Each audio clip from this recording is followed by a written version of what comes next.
Bonne année à tous les Égyptiens et Égyptiennes de l'Antiquité, c'est aujourd'hui le premier jour de l'Akhet, le nouvel an en Égypte antique. C'était à l'époque le début de l'inondation annuelle du Nil qui déposait un limon noir extrêmement fertile sur les terres égyptiennes. En ce jour particulier pour les hommes et femmes de l'ancienne Égypte, nous allons démystifier une théorie très en vue ces derniers temps concernant une intervention extraterrestre ou d'astronautes dans le passé de l'histoire de l'humanité, tout particulièrement durant l'Égypte antique.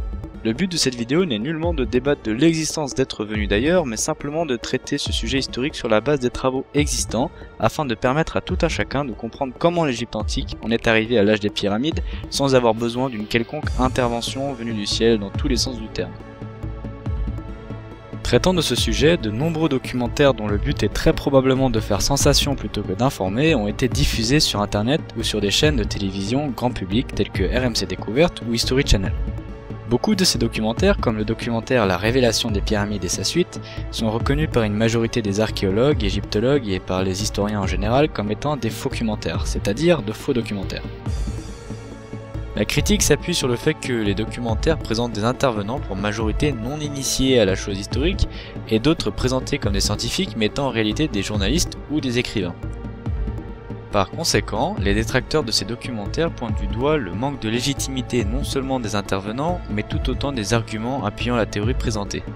La grande question se pose donc, comment les Égyptiens de l'Antiquité ont-ils réussi à bâtir les pyramides et à devenir l'une des premières grandes civilisations du monde ? Les prouesses déployées afin de construire les pyramides sont incroyables, à tel point qu'ils sont la raison principale de l'existence du mythe dont nous traitons aujourd'hui. Rappelons-nous que les pyramides d'Égypte ont été bâties sous l'ancien empire égyptien, c'est-à-dire aux alentours de 2500 ans avant Jésus-Christ, soit il y a plus de 4500 ans. À cette époque, le reste de la planète ne se promenait pas en peau de bête, comme l'affirment allègrement certains partisans de la thèse des aliens de l'Antiquité. L'humanité avait déjà eu affaire à des civilisations telles que les Sumériens, inventeurs de l'écriture, et voyait en même temps que l'ancienne Égypte se développer la civilisation de l'Indus, peuple bâtisseur de grandes cités qui n'avait rien à envier au faste de l'Égypte antique. Cela n'enlève rien au génie du peuple d'Égypte ancienne, au contraire, mais permet simplement de se situer dans l'histoire avec un grand H. De nombreux éléments semblent poser problème aux partisans de la thèse des aliens de l'Antiquité. Ainsi, des éléments tels que le transport des énormes blocs permettant la mise en place des fondations et la construction de l'intérieur et l'extérieur des pyramides, la précision de la géométrie des édifices et leur placement intriguent. À cela s'ajoutent des éléments de la religion antique égyptienne et le niveau de développement scientifique et humain atteint par cette grande civilisation. Il n'est bien évidemment pas possible de répondre un par un à la totalité des éléments évoqués par les défenseurs de cette théorie sans devenir barbant, d'autant plus que cela ne présenterait qu'un intérêt limité. C'est donc pourquoi, afin de s'attaquer à ce mythe, il est intéressant de chercher à comprendre ce qui a pu mener à ce malentendu et ce qu'il en est réellement sur la base des travaux développés depuis plus de 200 ans. Tout d'abord, qu'est-ce qu'une pyramide en Égypte antique? À quoi servait-elle? Des trucs pointus là. Eh oui, merci Jules.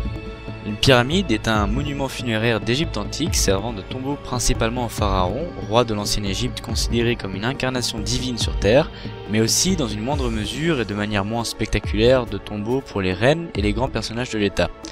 Les notions à prendre en compte lorsque l'on analyse de tels monuments impliquent donc de facto de comprendre la perspective de l'époque.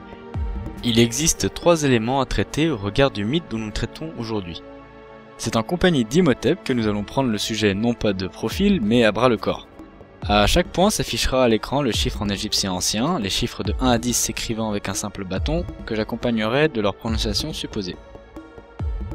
Les affirmations basées sur des éléments présentés comme des faits par les partisans de la thèse des aliens de l'Antiquité n'ont souvent pas de fondement réel et sont issues d'une interprétation ignorant une part importante des éléments présents en réalité. Ainsi, un nombre important des affirmations faites oublie totalement de rappeler que les pyramides ne sont pas arrivées d'un seul coup via un éclair de génie, mais sont issues de longs tâtonnements se déroulant sur plusieurs siècles. La première pyramide digne de ce nom est la pyramide de Saqqara, qui était une pyramide à degrés, ne disposant donc pas d'une pente lisse. Elle fut construite dans le courant du XXVIIe siècle avant Jésus-Christ sur ordre du pharaon Djeser par son architecte dont le nom a traversé les âges, Imhotep. C'est bon, Imhotep. Ce n'est que dans la dynastie suivante sous le règne du pharaon Snéfrou qu'une première tentative de construction d'une pyramide lisse verra le jour au travers de la pyramide rhomboïdale. En d'autres termes, une pyramide dont l'inclinaison subit un brusque changement à mi-hauteur en raison d'erreurs de calcul et d'une mauvaise préparation du socle et du terrain. Cet essai se traduit donc par un échec puisque l'objectif de bâtir une pyramide lisse n'est pas atteint et l'édifice est instable. Cet échec sera instructif et permettra aux architectes et chefs de chantier du pharaon d'apprendre de ses erreurs. Ainsi, toujours sous le règne de Snéfrou, une première pyramide lisse verra le jour, la pyramide rouge de Dachour. L'intérieur reste très basique comparé aux pyramides de Gizeh, mais l'important était là. La pyramide à face lisse était née, les Égyptiens savaient désormais, après de longs et coûteux tâtonnements, les construire. Le point culminant de l'ère des pyramides sera du point de vue monumental sous le règne du pharaon Khéops, bâtisseur de la plus grande des pyramides d'Égypte. C'est donc un processus s'étalant sous plusieurs règnes et même sur plusieurs dynasties fait de tâtonnements, d'innovations, d'astuces et d'échecs qui permettront finalement la construction des grandes pyramides d'Égypte. Ensuite, au regard du mythe dont nous traitons aujourd'hui, un second point doit être abordé. L'approche mise en place par les partisans de la théorie des aliens de l'Antiquité est des plus discutables. Les égyptologues professionnels, c'est-à-dire vivants de l'égyptologie, sont systématiquement écartés car faisant partie du système qui nous mentirait depuis des années. Que l'on soit d'accord ou non avec l'approche scientifique et les conclusions des égyptologues est une chose, mais il semble absurde d'ignorer la totalité des travaux effectués par le passé et de ne se baser que sur ses propres observations, ne pouvant bien évidemment pas répondre aux quantités de questions soulevées depuis 2 siècles par la redécouverte de l'Égypte antique. Il aurait été sain d'avoir un éventuel regard critique tout en reconnaissant les zones d'ombre déjà clairement documentées et identifiées, telles que le placement des pyramides, le déplacement des blocs ou la capacité de l'Égypte antique à mobiliser une force de travail gigantesque pour l'époque. Nous reviendrons sur ces éléments dans le 3e et dernier point. Sur le conseil d'Imhotep, passons donc au point suivant. Le 3e et dernier point dont nous allons traiter aujourd'hui concerne la perspective depuis laquelle les partisans de la théorie des aliens de l'Antiquité observent l'Égypte antique. La perspective utilisée est celle d'aujourd'hui, avec notre culture, notre perception du possible et de l'impossible, nos capacités de mobilisation et nos valeurs. C'est une erreur qui peut paraître grossière et c'est pourtant bien la source probable d'une partie conséquente des arguments de cette théorie. Ainsi, il faut savoir que des éléments tels que l'astronomie, qui est en général anecdotique dans le monde chrétien, étaient d'une grande importance religieuse, symbolique et mythologique en Égypte antique. C'est donc logiquement que les institutions égyptiennes avaient depuis près d'un demi-millénaire à l'époque déployé de grands efforts afin d'être en mesure de comprendre le ciel, c'est-à-dire tout simplement d'être bon en astronomie, puisque cela était un élément important de la religion égyptienne. Il est donc des plus cohérents de retrouver cet élément dans le placement des pyramides, bâtiments funéraires et donc religieux qui servaient à enterrer le pharaon considéré comme un dieu sur terre. Une fois encore, tout cela n'est pas une apparition soudaine, mais bien l'œuvre d'une évolution religieuse et scientifique sur un demi-millénaire. Ensuite, le commerce ainsi que le déplacement de biens se faisaient via le Nil. Le fleuve était donc non seulement une source de prospérité agricole, mais aussi l'équivalent d'une grosse autoroute. Un port avait été par exemple construit non loin des pyramides de Gizeh afin de faciliter l'arrivée des blocs depuis les carrières diverses qui se trouvaient plus au sud. C'était donc le courant du fleuve allant du sud où se trouvaient les carrières vers le nord où se trouvait la majorité des chantiers de pyramides au cours des siècles, parfois combiner la force du vent qui permettait de transporter les blocs. Néanmoins, la majorité des blocs venaient de carrières relativement proches des chantiers. Les blocs de calcaire servant de matériaux principaux et ce minéral étant présent à la fois en Basse et Haute-Égypte, il suffisait, entre guillemets, pour les carrières les plus proches de haler les blocs, c'est-à-dire de les poser sur un genre de traîneau puis de les tirer jusqu'au chantier en mouillant le sable à l'avant du traîneau afin de favoriser la mobilité du traîneau.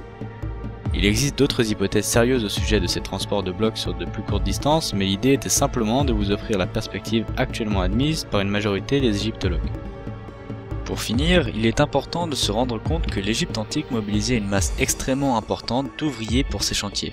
Hérodote déclarait ainsi que jusqu'à 100 000 ouvriers pouvaient travailler sur le chantier, tandis que les estimations modernes des égyptologues donnent plutôt le chiffre de 20 000. Les estimations de l'égyptologue Barry Kemp et de l'anthropologue Karl Butzer nous permettent d'établir la population égyptienne durant l'âge des pyramides, c'est-à-dire l'ancien empire égyptien, à 1 voire 1,5 million d'habitants. Cela voudrait dire qu'entre 2% et 10% de la population de l'époque travaillait sur le chantier, ce qui est loin d'être fou objectivement, d'autant moins au regard de la capacité de mobilisation du pays.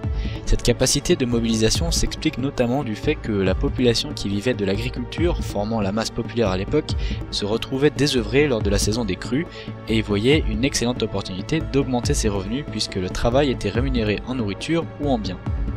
Les ouvriers étaient principalement des habitants libres d'Égypte antique, à qui venaient s'ajouter des artisans dont les talents spécifiques étaient nécessaires et un certain nombre de prisonniers de droit commun ou de guerre condamnés aux travaux forcés. Il n'y avait donc pas d'esclaves à proprement parler sur ces chantiers. Rappelons aussi qu'un binôme d'ouvriers pouvait parfois travailler jusqu'à 2 jours sur une phase de bloc afin de l'ajuster, ce qui peut paraître incroyablement fastidieux et ennuyeux de nos jours, mais était tout à fait admis à l'époque. Nous pourrions continuer à aborder ce sujet des heures durant tant il est vaste et passionnant, mais l'idée était simplement de vous apporter une perspective simple, claire et basée sur des éléments vérifiés et référencés vous permettant de remettre en question par vous-même le sérieux et la solidité de la théorie des aliens de l'Antiquité. N'hésitez pas à jeter un œil aux références que vous retrouverez dans la description ci-dessous pour en savoir plus. Avant de clore cet épisode, je tiens à remercier Litchi pour sa grande contribution, elle est la talentueuse auteure des illustrations et personnages de cet épisode. Je remercie aussi Darius pour le fond musical qu'il a composé à l'occasion de cet épisode et dont vous pouvez écouter le travail en cliquant sur le lien SoundCloud dans la description, et Stéphane pour sa relecture attentive des éléments présentés. N'hésitez pas à liker la vidéo si cela vous a plu, ainsi qu'à réagir dans les commentaires autour de ce passionnant sujet. Je vous invite à me suivre sur Facebook et Google+, où je publie régulièrement sur des sujets historiques très divers, toujours dans un but de partage clair et simple d'anecdotes ou de mise au clair de mythes ainsi que d'idées reçues. À la prochaine!